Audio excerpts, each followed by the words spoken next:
Hello, welcome you guys. Welcome back to my YouTube channel.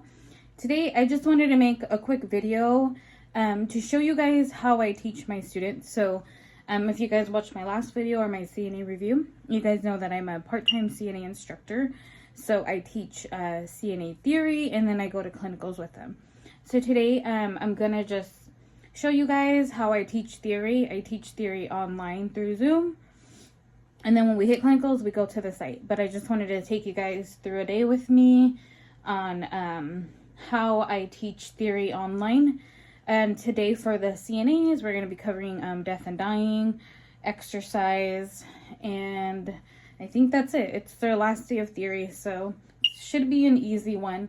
So if you guys were ever interested in becoming a CNA instructor, follow me along for the day. Okay, so the first thing I do for the day, I log on to my Zoom and I start my meeting. So today we have our meeting. So I start the meeting.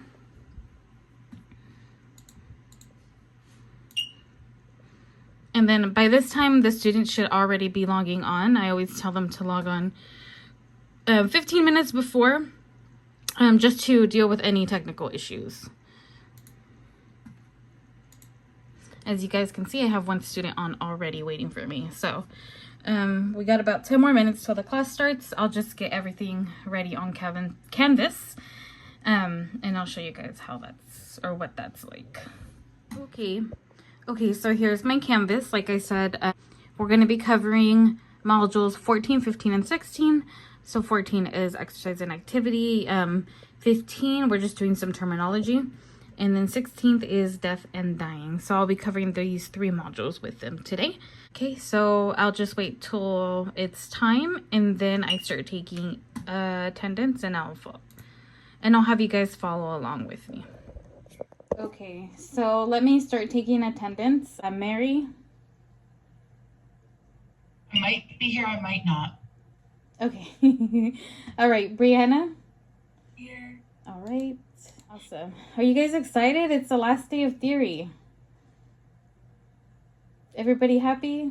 Yes, we are. Yes. Yay. Awesome. I'm having flashback from COVID. Are you? Yes.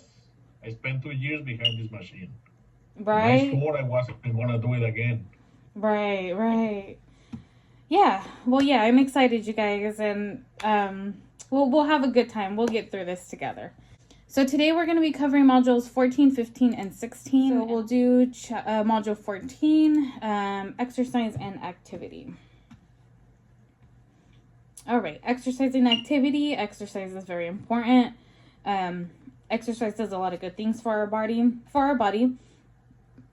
It can reduce the risk of dementia and Alzheimer's if you exercise regularly. Of course, reduces the risk of any heart disease, high blood pressure, high cholesterol. Exercise is very important for the body.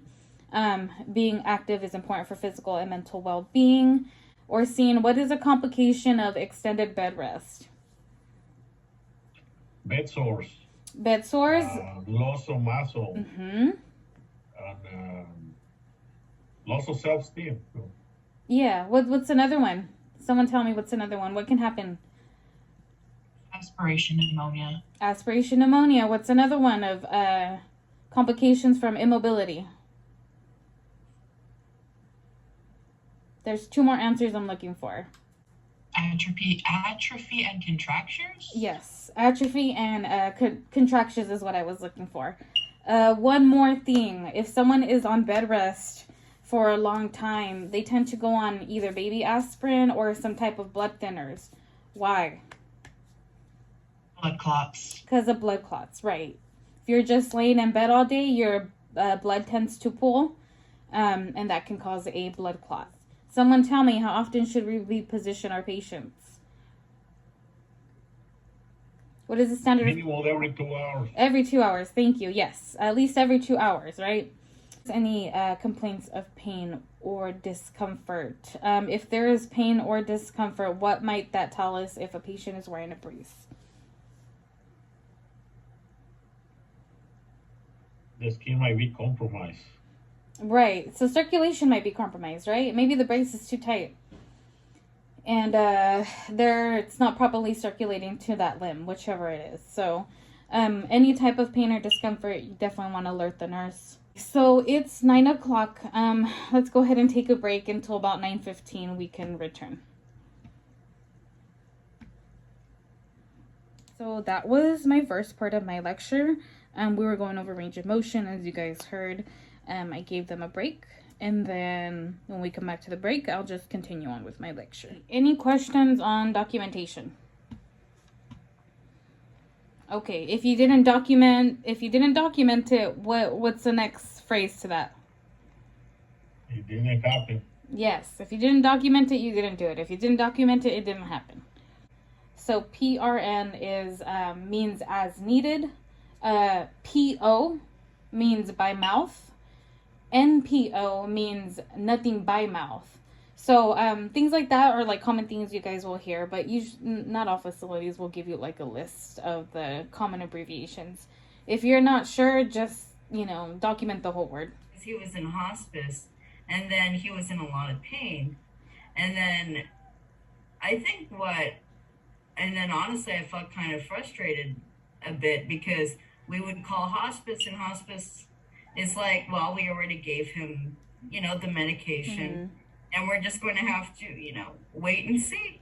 With the patients who are experiencing death, they will, a lot of the times they do call you every 5 minutes, 10 minutes into their room because they don't want to die alone, Like, you want to do more for them, but, you can't.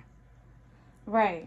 And I think that's like what makes it hard, really. Yeah, it is. It's really difficult. It is. I completely agree with you in that sense. Like you said, all we can do is just be there by them, until they go through that process. Okay, so at this point, they've already gone to their lunch. They came back. I have split them up into 4 different groups, so they can work on their assignments and their discussion posts together. So since it's our last day of theory, it's time to call it a day. So I just go into each individual group and dismiss them. Okay, you guys, we can go ahead and call it a day. I just want to say thank you guys for a great class. If you guys are in lab 1 with me, I'll see you guys next weekend. And if you guys are in lab 2, I'll see you guys at graduation. Thank you for everything. Oh, thank you guys. Thank you for all the knowledge and the personal stories. Oh, I'm glad. Thank you guys. Thank you, Liz. Thank you. All right, we'll see you guys. Bye. Bye.